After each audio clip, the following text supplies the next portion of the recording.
Hola a todos. Mi nombre es Valeria. Soy ingeniera industrial con una maestría en operaciones y durante los últimos 5 años, mi vida fue la planta de producción de Logistics Corp. Si alguna vez han trabajado en manufactura de alta precisión, saben que no es un entorno para corazones débiles. Yo era la encargada de la optimización de procesos. Mi día a día consistía en reducir cuellos de botella, ajustar los tiempos de ciclo y asegurar que el OEE, efectividad global del equipo, nunca bajara del 85%. Durante un lustro, fui la primera en llegar y la última en irme. Conocía cada tornillo de las máquinas alemanas y el nombre de cada uno de los 200 operarios del turno noche. Mi jefe directo, Ricardo, era un hombre de la vieja escuela, de esos que creen que el liderazgo se demuestra gritando y que la ingeniería es un club de caballeros. A pesar de que yo había logrado reducir los costos operativos en un 22% anual, Ricardo siempre me presentaba en las juntas de accionistas como Valeria, la chica que nos ayuda con los informes. Me dolía, claro que me dolía, pero mi ética de trabajo me decía que los resultados hablarían por mí.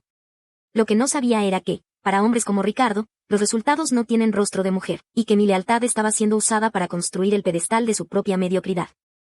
El momento que tanto esperaba finalmente llegó en enero. El director de operaciones regional se jubilaba, y la gerencia de planta quedaba vacante. Era el paso lógico para mi carrera. Yo conocía la planta mejor que nadie. De hecho, en los últimos 2 años, Ricardo se la pasaba en torneos de golf mientras yo gestionaba las crisis de suministros y las huelgas de transporte. Preparé una presentación de 50 diapositivas que detallaba mi visión para la automatización de la fase 4 y cómo podíamos captar al cliente más grande del sector aeroespacial si optimizábamos la cadena de frío. Tenía las métricas, los KPIs y el respeto de la planta. Cuando entré a la oficina de Ricardo para postularme formalmente, él ni siquiera se molestó en cerrar su computadora. Me miró con esa sonrisa condescendiente que usan los hombres que creen que te están haciendo un favor al escucharte. Valeria, eres excelente con los datos, de verdad, pero la gerencia de planta requiere a alguien con mano dura. Es mucha presión, ¿sabes? Hay que lidiar con proveedores agresivos y sindicatos difíciles. Históricamente, las mujeres tienden a colapsar, a llorar bajo ese tipo de presión. Necesitamos un perfil más robusto. Me quedé helada. No fue una crítica a mi trabajo, fue un ataque directo a mi género. Lo que siguió fue la gota que derramó el vaso. Una semana después de mi entrevista, anunciaron al nuevo gerente de planta. No era un ingeniero con experiencia, ni alguien de la competencia. Era Mateo, un recién graduado en administración que resultaba ser el sobrino del CEO de la corporación. Mateo no sabía la diferencia entre un proceso Six Sigma y un diagrama de flujo básico. En su primer día, Ricardo me llamó a su oficina, pero esta vez con Mateo a su lado. Valeria, como tú conoces bien los detallitos de la operación, quiero que seas la sombra de Mateo los próximos 3 meses. Enséñale todo, cómo funcionan los algoritmos de despacho, cómo se calibran las líneas y cómo manejas tú los informes de fin de mes. Básicamente, tú harás el trabajo técnico y él tomará las decisiones ejecutivas. Es un equipo perfecto, ¿no crees? Sentí que la sangre me hervía. Me estaban pidiendo que entrenara al hombre que me robó el puesto, para que él se llevara el crédito y el sueldo de gerente, mientras yo seguía siendo la ingeniera de apoyo. Ricardo añadió, con una risita, no te pongas emocional ahora, Valeria, recuerda lo que hablamos de la presión. Esa noche no dormí. Me senté frente a mi laptop personal y comencé a analizar mi contrato.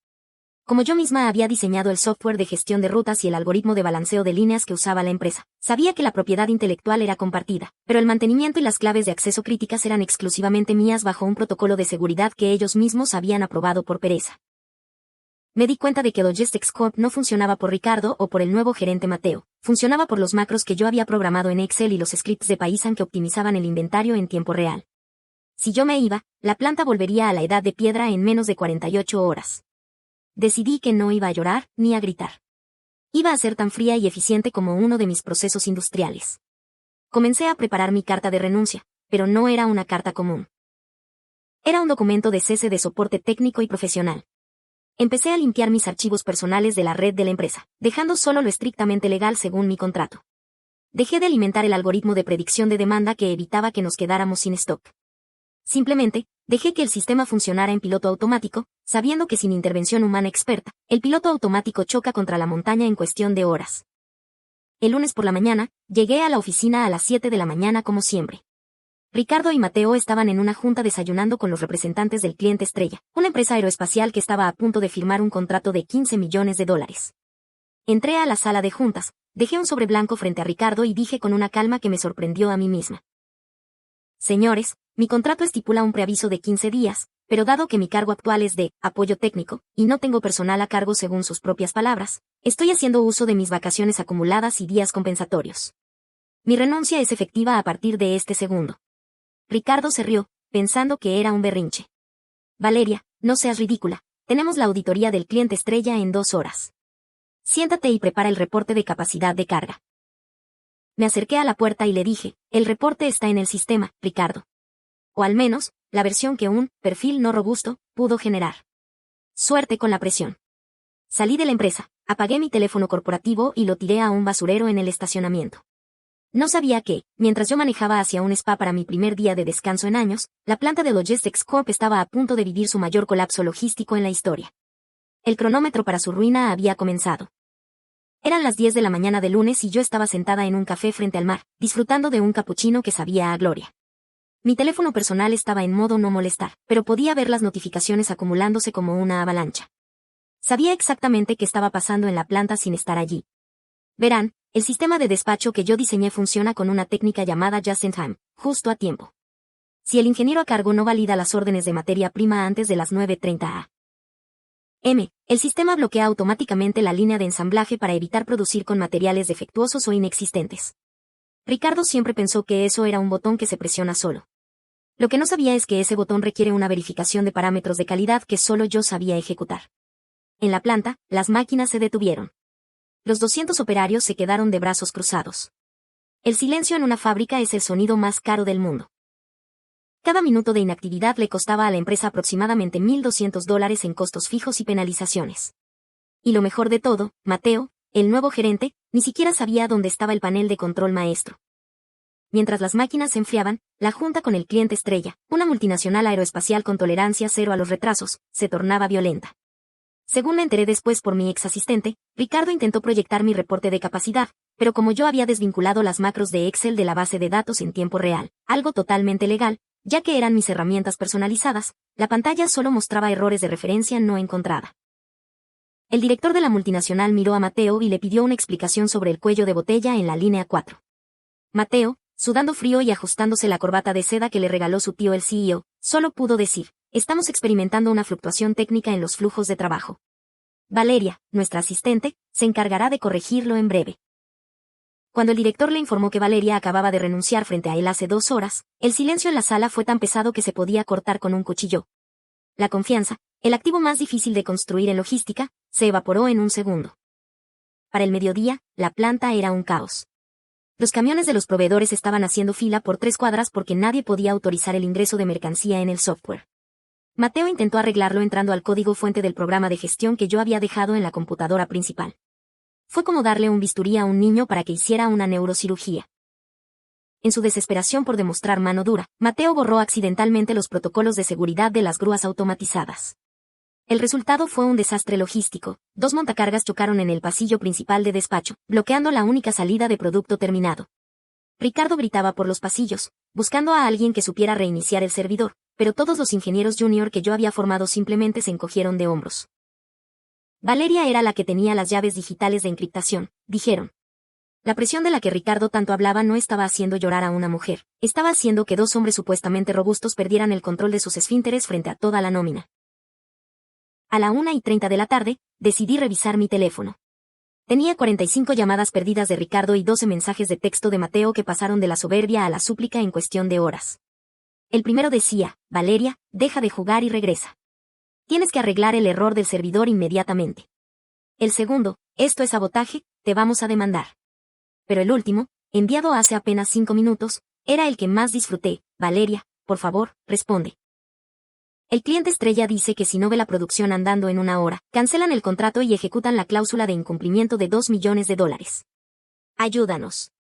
Sonreí. Como ingeniera industrial, sé que un sistema sin mantenimiento es una bomba de tiempo. No era sabotaje, era simplemente el resultado de quitarle el cerebro a una operación compleja y esperar que el cuerpo siguiera corriendo. Les respondí con un mensaje corto y profesional.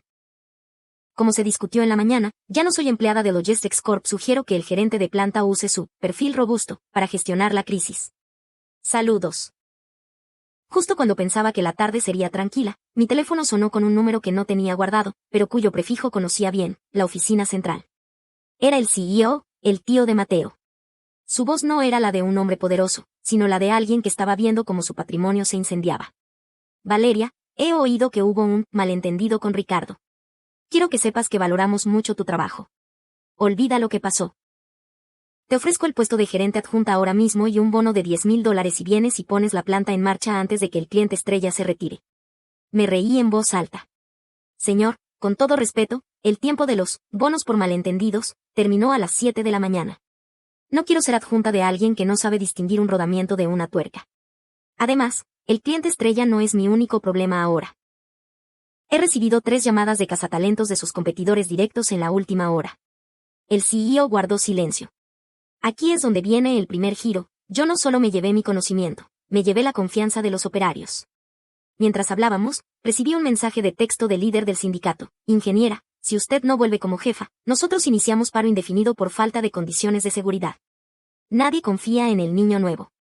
La empresa no solo estaba perdiendo un cliente. Estaba a punto de perder toda su fuerza laboral. Mientras el CEO seguía al teléfono, yo caminaba por la sala de mi casa, donde tengo colgados mis títulos y certificaciones. Señor, le dije con una voz gélida, hay un detalle técnico que Ricardo nunca le mencionó en sus informes de golf. El algoritmo de optimización de rutas, LogiPass, que su empresa usa para ahorrar $2 millones en combustible al año, no es propiedad de Logistics Corp. Hubo un silencio sepulcral al otro lado de la línea.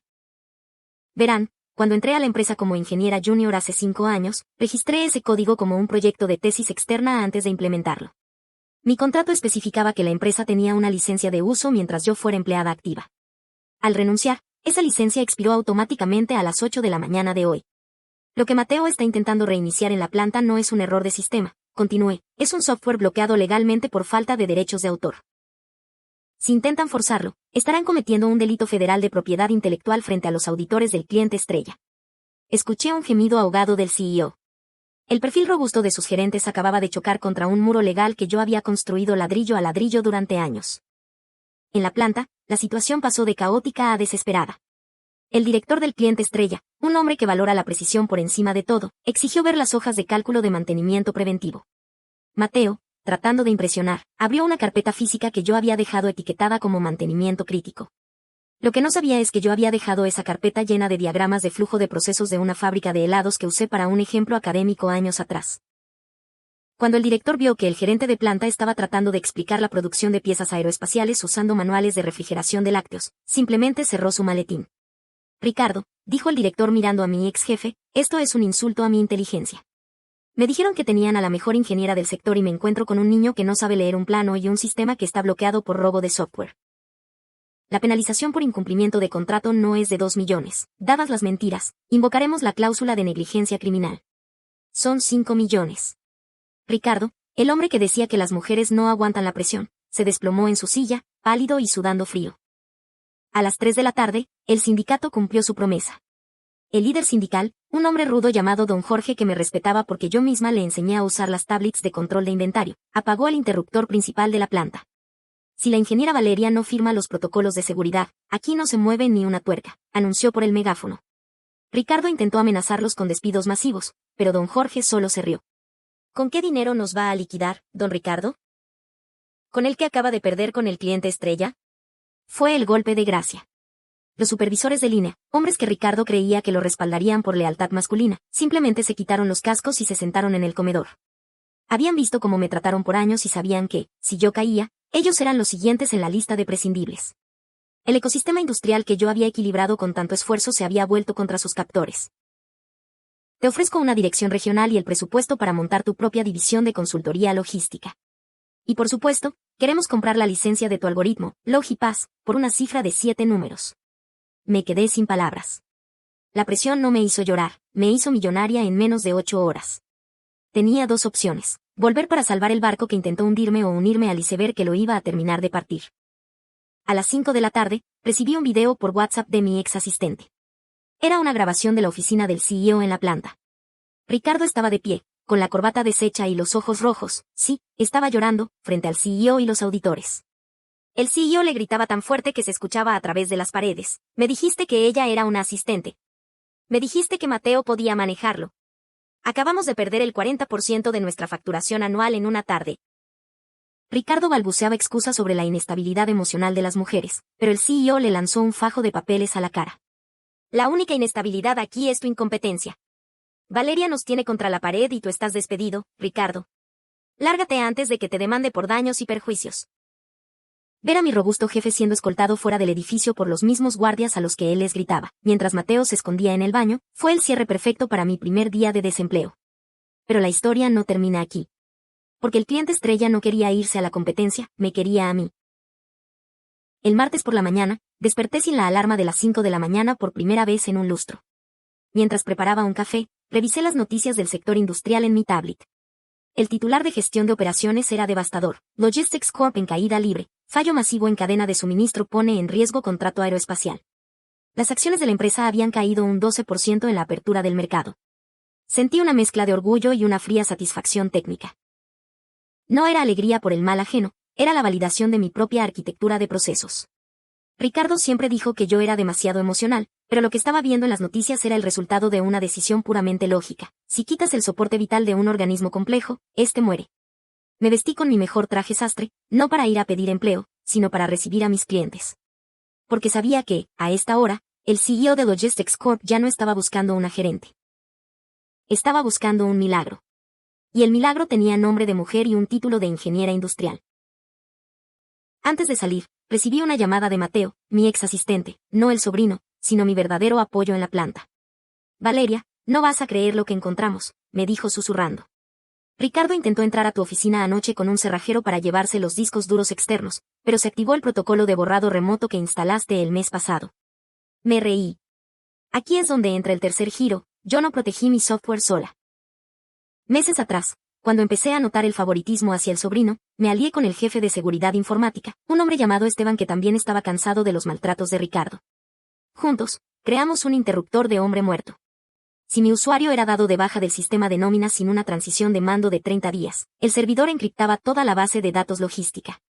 Ricardo, en su intento de robo, solo logró que el sistema se cerrara permanentemente. Ahora, ni siquiera el CEO podía entrar a ver las rutas de despacho.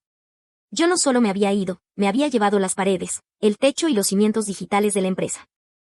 A las 11 de la mañana, me presenté en la sala de juntas de Logistics Corp, pero no entré por la puerta de empleados.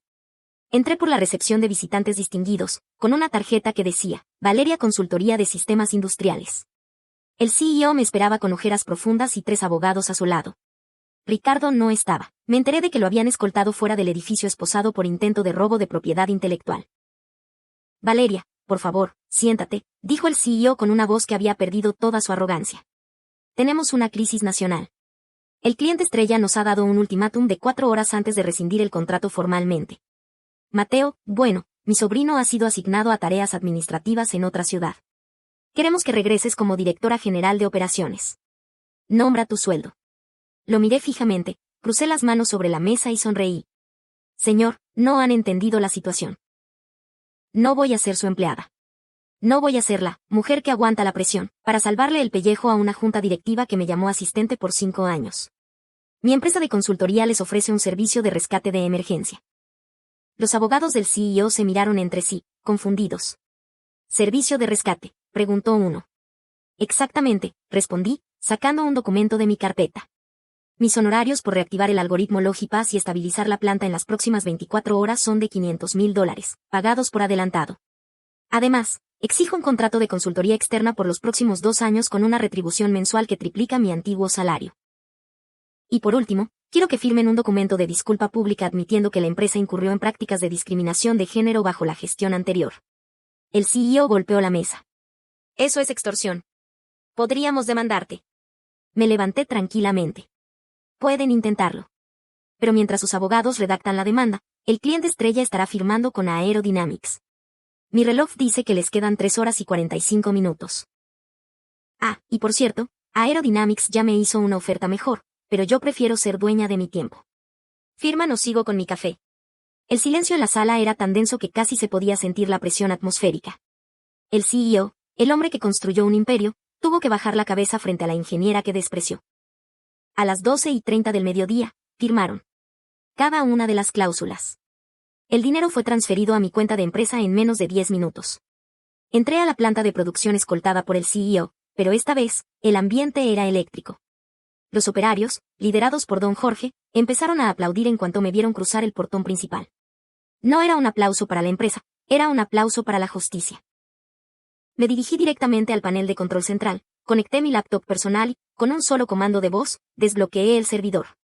Las máquinas empezaron a zumbar, las luces de los sensores pasaron de rojo a verde y las cintas transportadoras comenzaron a moverse con la precisión de un reloj suizo.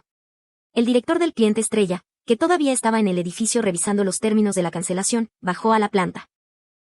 Me vio ahí, dirigiendo la operación con una calma absoluta mientras el CEO sudaba a mi lado.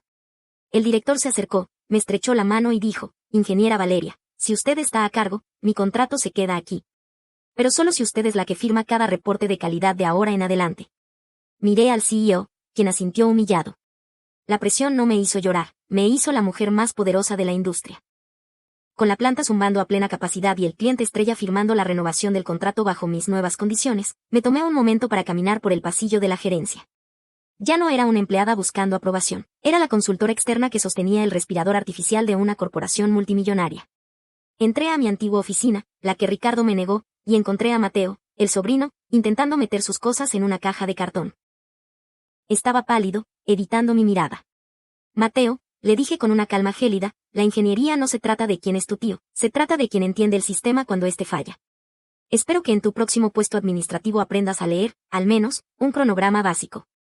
Él no respondió, simplemente salió del edificio con la cabeza baja, siendo la sombra de la decepción que su propia familia proyectó sobre él. En ese momento, el CEO entró a la oficina. Ya no gritaba. Valeria, el depósito de los $500,000 ha sido confirmado. La planta está al 90% de OEE en tiempo récord. ¿Cómo lo hiciste? Sonreí mientras cerraba mi laptop. No lo hice yo, señor CEO. Lo hizo el sistema que ustedes intentaron decapitar. Yo solo le devolví la conexión nerviosa. Pero la victoria no estaría completa sin el último estertor de Ricardo. Esa misma tarde, mientras salía del edificio hacia mi auto, él me estaba esperando en el estacionamiento. No tenía su traje de diseñador, su camisa estaba arrugada y olía a desesperación y alcohol. «Tú me hiciste esto, maldita», gritó, acercándose peligrosamente. «Manipulaste el software. Le mentiste al CEO. Voy a demandarte por sabotaje industrial y me voy a encargar de que ninguna empresa en este país te contrate». Saqué mi teléfono y, con una tranquilidad absoluta, activé la grabación de voz. «Ricardo», le dije, «la policía tiene los videos de ti intentando entrar a mi oficina con un cerrajero. El CEO tiene las pruebas de que clonaste mi firma para autorizar gastos de representación que usaste en tus viajes de golf. Y yo tengo algo mejor». Le mostré una captura de pantalla de los registros del servidor. «Cada vez que intentaste forzar el algoritmo ayer, el sistema tomó una foto de tu cara y registró tu dirección IP. No fue un error técnico, fue un intento de robo de propiedad intelectual en flagrancia. Si das un paso más, la patrulla que está en la esquina no vendrá por una discusión de tránsito». Se detuvo en seco, el miedo reemplazando su rabia. El hombre robusto se hizo pequeño ante la evidencia técnica. El miércoles por la mañana, tal como estipulaba mi contrato de rescate, la cuenta oficial de Logistics Corp en LinkedIn y los periódicos locales publicaron un comunicado oficial. No era un texto vago.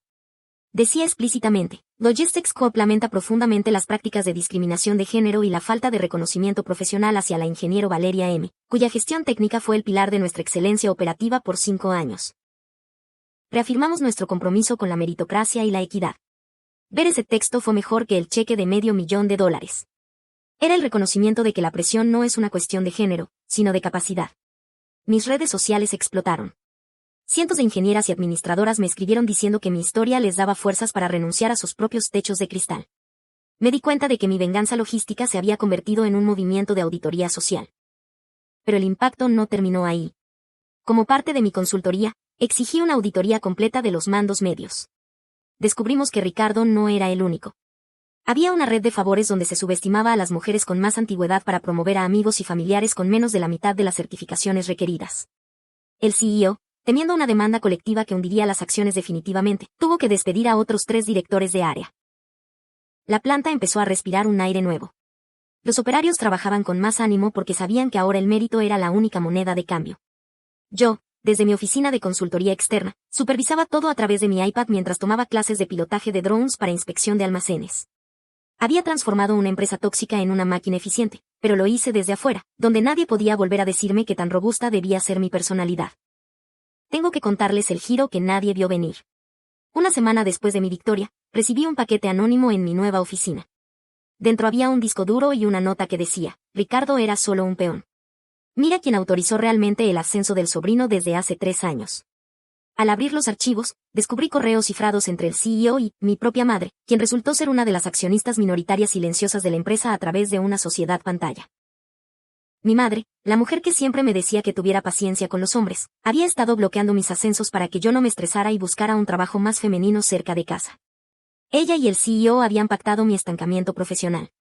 En ese momento, me di cuenta de que la guerra no era solo corporativa, era familiar. Y si pensaron que con Ricardo fui dura, no tienen idea de lo que la logística de mi venganza tiene preparado para la segunda parte de esta historia.